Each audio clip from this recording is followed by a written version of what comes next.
ጤና ይስጥልኝ ተመልካቾች ከአማራ ሚዲያ ኮርፖሬሽን አዲስ አበባ ስቱዲዮ ወደ እናንተ የሚደርሰው የዕለቱ ዜናችን ጀምሯል። ከዜናዎቹ ጋር ሰብለጽጌ ነኝ። በአዲስ አበባ ከተማ እየተገነቡ ያሉ የልማት ስራዎች ሰው ተኮር በመሆናቸው የህብረተሰቡን ችግር የሚያቃልሉ ናቸው ሲሉ የፌዴራል ተቋማት የስራ መሪዎች ተናገሩ።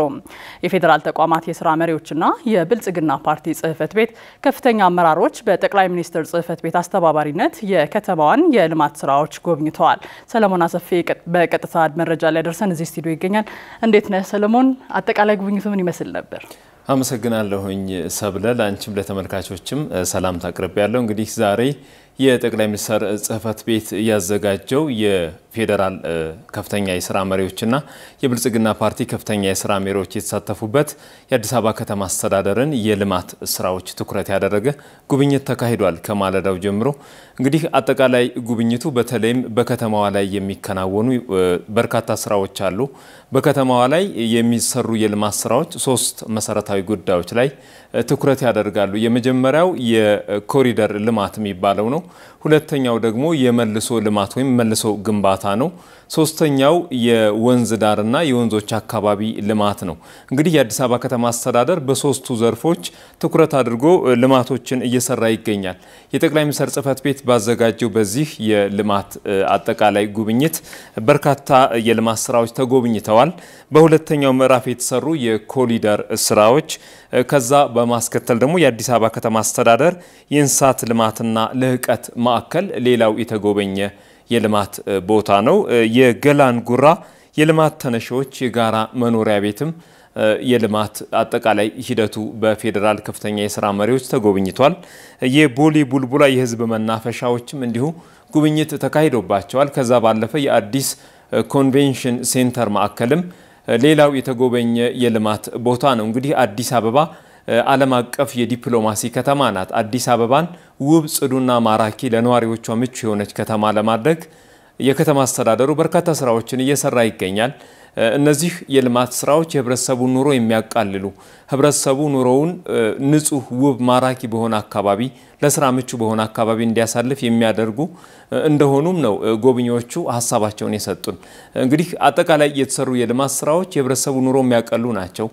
የዛሬው ጉብኝትም ዋነኛ ዓላማ የተሰሩ ስራዎችን ጠንካራ ጎኑን ማጠናከር፣ ክፍተቶችን አርሞ የተሻለ ስራ መስራት ዋነኛ ትኩረቱ ነው። ይህ ጉብኝት እስከ ፊታችን አርብ ይቀጥላል። የልማት ስራዎች ለነገ የሚባሉ አይደሉም። 7/24 መስራት ያስፈልጋል።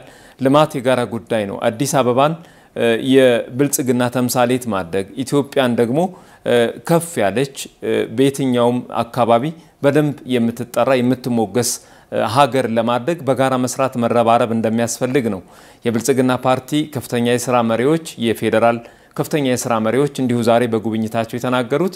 ልማት የእያንዳንዳችን ጉዳይ ነው፣ ልማት የሁላችንም ስራ ነው የሚለው ነጥብ ደግሞ አጽንኦት ተሰጥቶበታል። እንግዲህ ሰብለ ይህ ጉብኝት እስከ ፊታችን አርብ እንደሚቀጥል ነው ያለን መረጃ።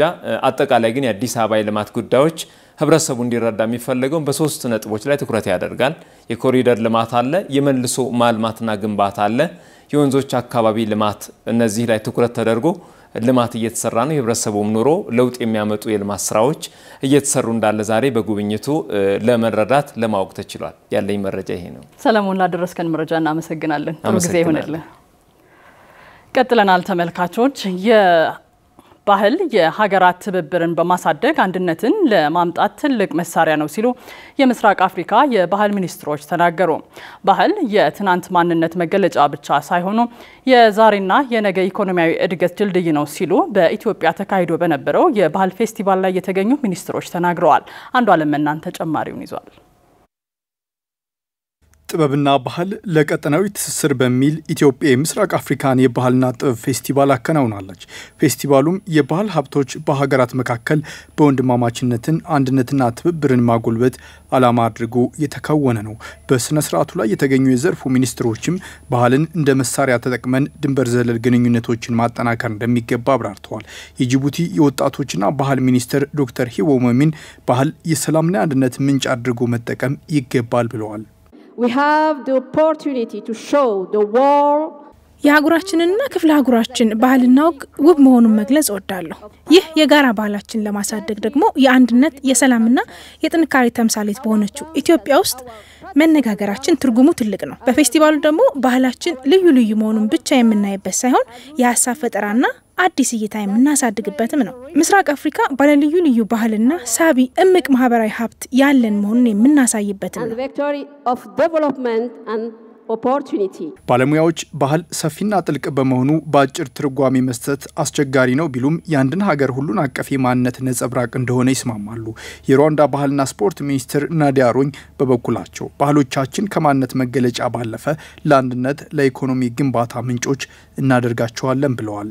The spirit of collaboration between our two nations የሩዋንዳን የባህል ቡድን እየመራው አዲስ አበባ ስመጣም የተለየ አቀባበል ስለተደረገልን ኢትዮጵያን ማመስገን ፈልጋለሁ። የሁለቱን ሀገራት ትብብር መንፈስ ለማጠናከር መሰል የባህል ግንኙነታቸው ሚናቸው ትልቅ ነው። ይህ ደግሞ የሁለቱን ሀገራት ብቻ ሳይሆን የአህጉሪቱን ትብብርም ያሳድጋል። ባህሎቻችን የትላንት ማንነቶቻችን መገለጫ ብቻ ሳይሆኑም ወደፊት ለምንገነባው ትውልድና ኢኮኖሚ እንደ ድልድይ ሆነው የሚያገለግሉን ናቸው። ስለሆነም ጥበብን በመጠቀም አንድነትን አዲስ ሐሳብን ለመፍጠርና ለማጎልበት እንጠቀምበታለን። እንደ አህጉር ደግሞ እነዚህ ትብብሮች ለአፍሪካ የጋራ እድገትንና ለውጥን እንገነባበታለን። But a driving force for our future, it is a bridge that connects generations.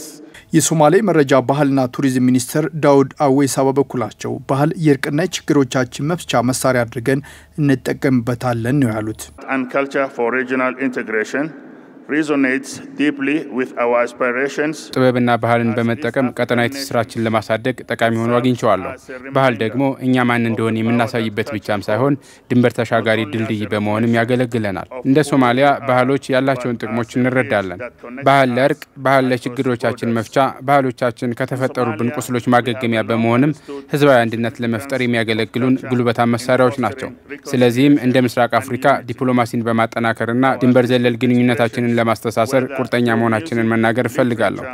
Visual arts have the remarkable ability to heal wounds. ባህል እንዲህ የትብብር የዲፕሎማሲና አጋርነት ምንጭ አድርጎ ለመጠቀም የሚያስችል መደላድል ፌስቲቫሉ ፈጥሯል ተብሏል።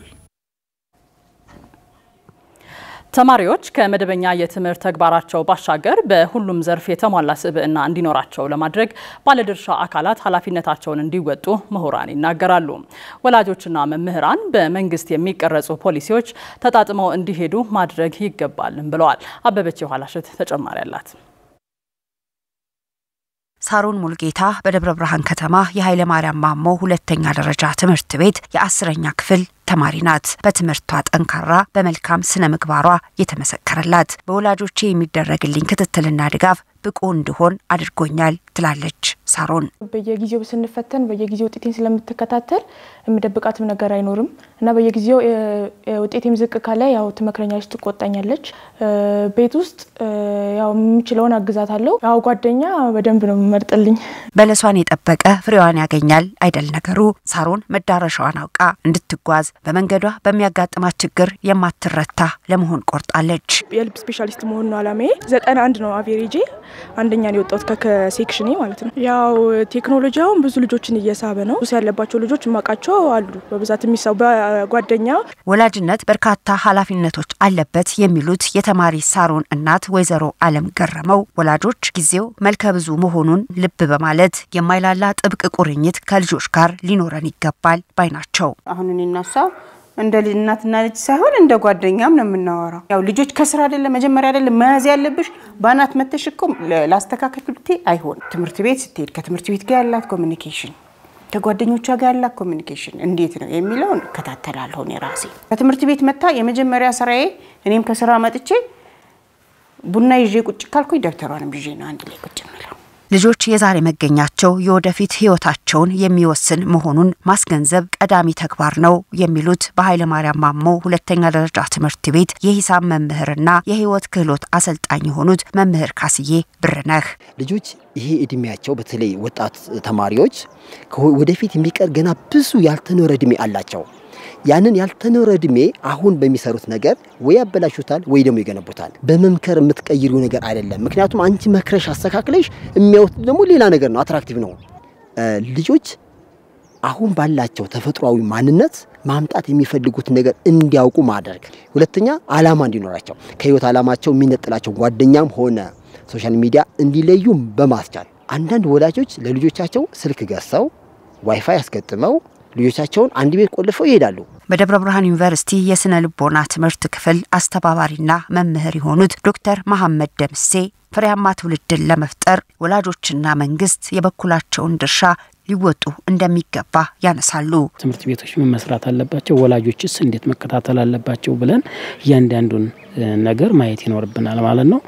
መንግስት በአጠቃላይ ወጣቶችን በምን መንገድ ነው መከታተል ያለብን ሚዲያዎች በምን መልኩ ነው መመራት ያለባቸው ህፃናትና ወጣቶች የሚያዩቸው ሚዲያዎች በምን መልኩ ነው ኮንትሮል ማድረግ ያለብን የሚለውን ማየት ያለብን ይመስለኛል። ትምህርት ቤቶች ልጆቹ እንዴት ነው የሚውሉት የት ነው የሚውሉት ምን አይነት ችግር አለባቸው ወላጆችም በራሱ ትምህርት ቤት ብለው የሚሄዱ ልጆች ትምህርት ቤት ነው ወይ የሚውሉት ከመምህሮቻቸው ጋር ያለው ግንኙነት ጥሩ ነው ወይ መጥፎ ነው ወይ እንዴት ሆነ ሄድሜ ሴንሲቲቭ ስለሆነ እና የሙከራ ጊዜም ስለሆነ በርካታ ወጣቶች ነገሮችን ለመሞከር በሚል ወደ ሱስ ሊጠመዱና ወደ ያልሆነ ቦታ ሊሄዱ ይችላሉ ማለት ነው።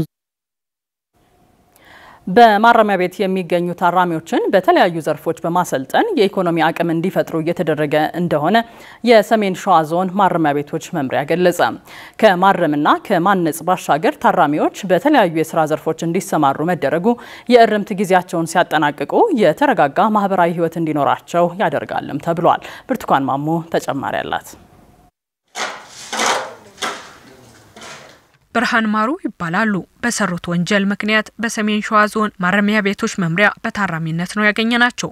ባለትዳርና የልጆች አባት ሲሆኑ በግብርናና በከብት ማድለብ ተሰማርተው ይሰሩ ነበር ማረሚያ ቤት ከመግባታቸው በፊት። አሁን ደግሞ ማረሚያ ቤቱ ባመቻቸላቸው እድል መሰረት በከብት ማድለብ ተግባር ተሰማርተው ነው ያገኘናቸው።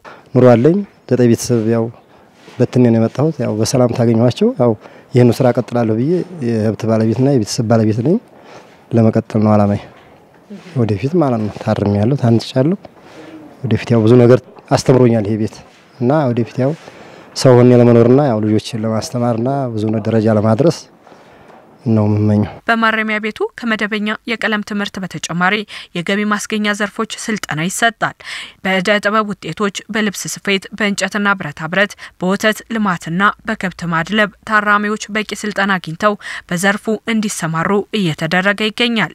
ይህ መልካም አጋጣሚ ነው ያሉት የማረሚያ ቤቱ ምክትል መምሪያ ኃላፊ ምክትል ኮማንደር ጌታቸው መንግስቴ ናቸው። በእደ ጥበብ ሙያዎች ላይ ተሰማርተው የራሳቸውን ገቢ የሚያገኙበት የስራ ዘርፍ አለ።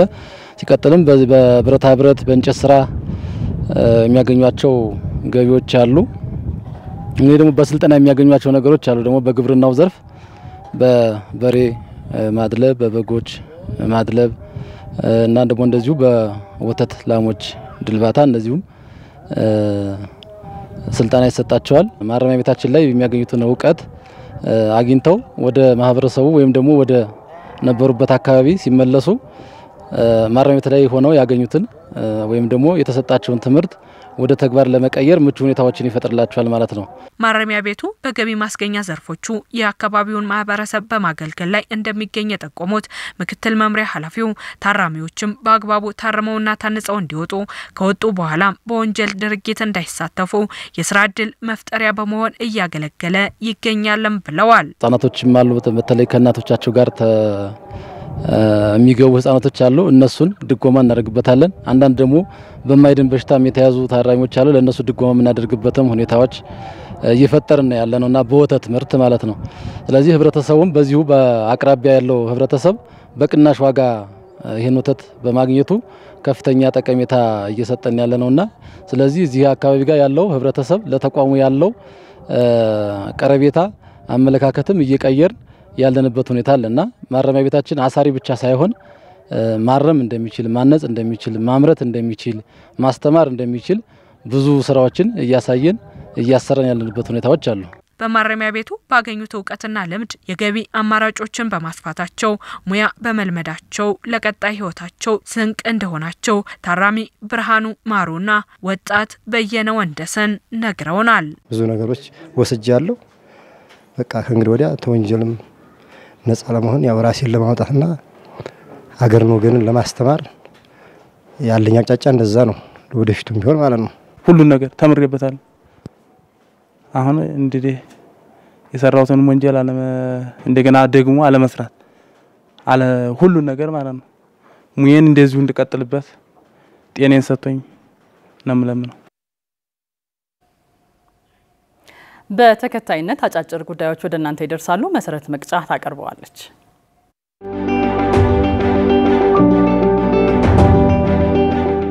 ዓለም አቀፉ የገንዘብ ድርጅት IMF ለኢትዮጵያ እድገትና ልማት የሚያደርገውን ድጋፍ አጠናክሮ እንደሚቀጥል የድርጅቱ ማኔጂንግ ዳይሬክተር ክሪስታሊና ጆርጂዮቫ ገለጹ።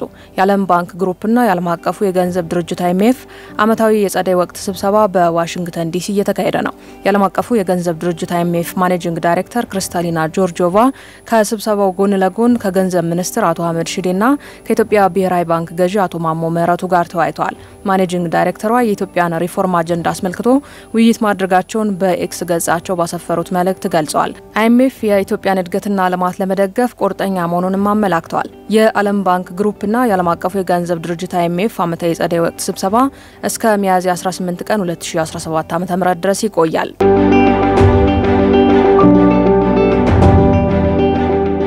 የኢትዮ ሳውዲ አረቢያ የንግድና ኢንቨስትመንት ፎረም በሪያድ መካሄድ ጀምሯል። በፎረሙ ከሁለቱ ሀገራት የተውጣጡ ከፍተኛ የስራ ኃላፊዎች፣ የቢዝነስ መሪዎችና የንግዱ ማህበረሰብ ተሳትፈዋል። በተያያዘም የኢትዮ ሳውዲ አረቢያ የጋራ ንግድ ምክር ቤት ስብሰባ በሪያድ ተካሂዷል። ስብሰባውን በኢትዮጵያ ወገን የንግድ ምክር ቤቱ ሊቀመንበር ዶክተር ሐሰን አብዱላሂና በሳውዲ አረቢያ ወገን ደግሞ የጋራ ምክር ቤቱ ሊቀመንበር አብደላህ አላጃሚ በጋራ መርተውታል። በውይይቱም ሁለቱ ሀገራት ያላቸውን ታሪካዊ ትብብር በኢኮኖሚ ዘርፍ ማጠናከር እንደሚገባ ተገልጿል። መድረኩ በሀገራቱ መካከል አዲስ የኢኮኖሚ ትብብርና የስትራቴጂክ አጋርነት ምዕራፍ እንደሚፈጥር ተነስቷል። በስብሰባው በንግድና ኢንቨስትመንት ዘርፍ በተለይም በማኑፋክቸሪንግ ኢንዱስትሪ፣ በግብርና፣ በማዕድን፣ በቱሪዝምና በኮንስትራክሽን ዘርፎች አብሮ ለመስራት መስማማታቸውን በሪያድ የኢትዮጵያ ኤምባሲ መረጃ ያመለክታል።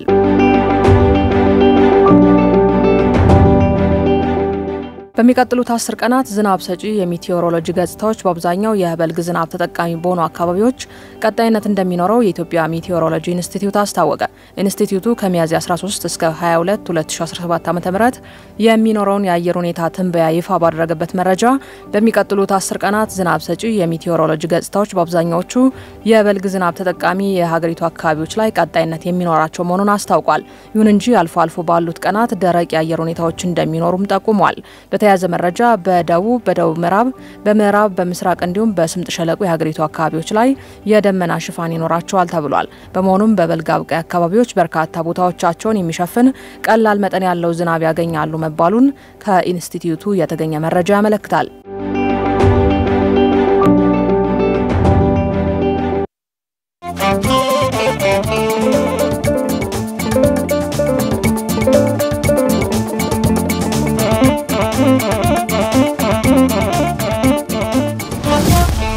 አማራ ሚዲያ ኮርፖሬሽን ከአዲስ አበባ ስቱዲዮ ሀገር አቀፍ፣ አህጉር አቀፍና ዓለም አቀፍ ጉዳዮችን በዜናና መረጃዎቻችን ወደ እናንተ እያደረሰ ይገኛል። በዜና ወጃችን በመላ ኢትዮጵያ የሚከናወኑ ሁነቶችንና አዳዲስ መረጃዎችን ስፍራው ድረስ ተጉዘን ተአማኒና ሚዛናዊ መረጃ ወደ እናንተ እናደርሳለን።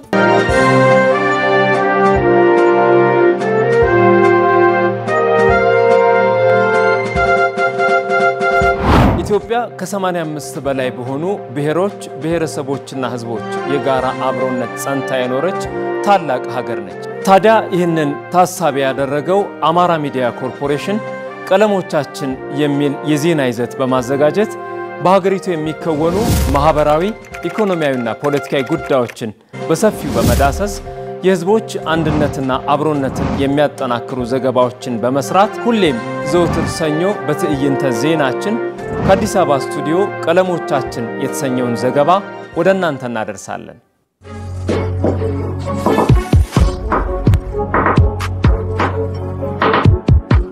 ሁሌም በየሳምንቱ ዕለተ ረቡዕ ምሽት በተመረጡ ወሳኝ ሀገራዊ፣ አህጉራዊ አሊያም ክልላዊ ርዕሰ ጉዳይ ላይ ትኩረቱን ያደረገ ጥልቅ መረጃ የሚሰጥበት፣ መፍትሄ የሚመላከትበት የዜና ወጃ አካል ነው ዜና ትንታኔ።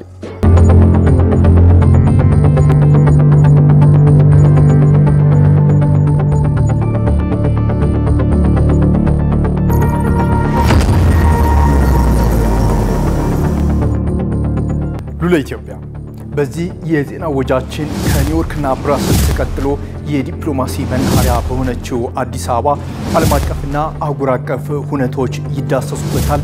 ቀጠናዊ ክስተቶችም ወደ እናንተ ይደርሱበታል። በሉላ ኢትዮጵያ ባለሙያዎች፣ አንጋፋ ዲፕሎማት፣ ከፍተኛ የመንግስት የሥራ ኃላፊዎች ጋብዘን ትንታኔ ይሰጡበታል። ዘወትር ሐሙስ ምሽት በትዕይንተ ዜና ከአዲስ አበባ ስቱዲዮ ወደ እናንተ ይደርሳል።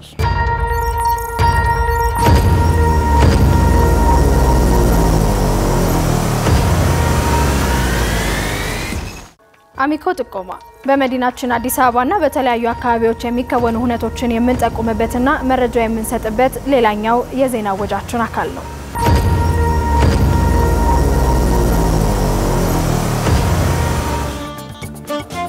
አማራ ሚዲያ ኮርፖሬሽን ለህብረተሰብ ለውጥ እንተጋለን።